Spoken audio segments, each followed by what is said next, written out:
You've nailed the interview and know an offer is coming. And then you check your inbox and see it, the dreaded rejection email.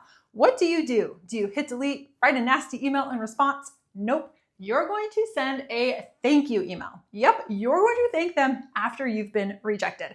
And in this video, I'm going to show you how this tiny move can be a big game changer. As a former recruiter and hiring manager, it is not always so cut and dry when it comes down to making a hiring decision. I know that you just see a rejection email, but on the other side, there is a lot of time and a lot of thought and conversations that go in to making a decision on who to hire. They might have 2 or 3 amazing candidates, and it is neck and neck.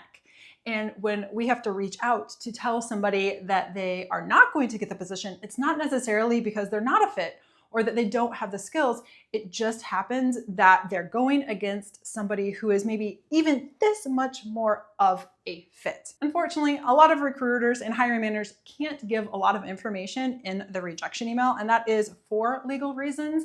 So the person on the other side, you might just see, oh my gosh, I'm rejected. This really sucks. In reality, you might have been super close to getting that position, and how you handle it from this point forward can make or break whether or not you are considered for future positions. Now, if you simply do nothing, that's pretty much par for the course.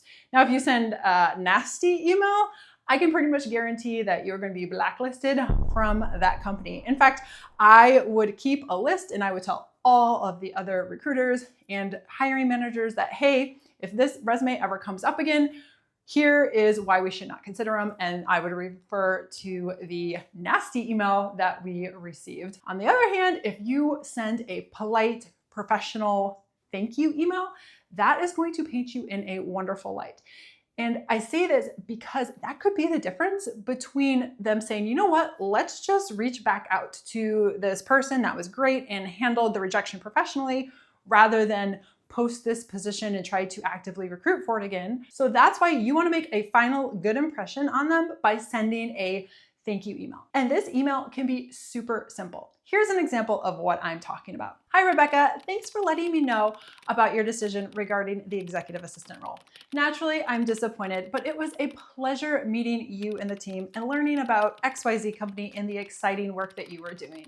I'd love to be considered for future opportunities I may be a fit for. Wishing you and the team continued success. Thank you. Your name. Easy peasy. You put a nice bow on it and you have left that door open for future opportunities. And if you're getting value from this video and want to know more about how you can be successful in the job search process, make sure to hit that like button. Now I'm going to flip the script and you're going to be the one doing the rejecting. Let's say you received multiple job offers and you decided you were going to go with this one. Now you have to tell the other ones that you are not interested. Remember, you still want to do this in a very professional way that leaves the door open. And I'm going to give you a personal example. I had received a job offer from a law firm and from a nonprofit, and I decided to go with the law firm. Now, when I let the nonprofit know, I of course was very professional and polite with how I let them know. Fast forward 5-ish months, and I was absolutely miserable at the law firm. And out of the blue, I received a call from the hiring manager at the nonprofit, and they were letting me know that a new position had opened up. They wanted to see if I was interested in the role before they even started advertising it. And it was absolute perfect timing. I ended up saying yes, and I ended up being at that company for the next 10 years. And I know part of their decision to reach back out to me was the way that I had handled myself when I was letting them know I was not going to go with them originally, because I was told that once I did come aboard. And that's the power that you have when you are either rejected from a position or you are the one doing the rejecting. Because remember, you never want to burn bridges.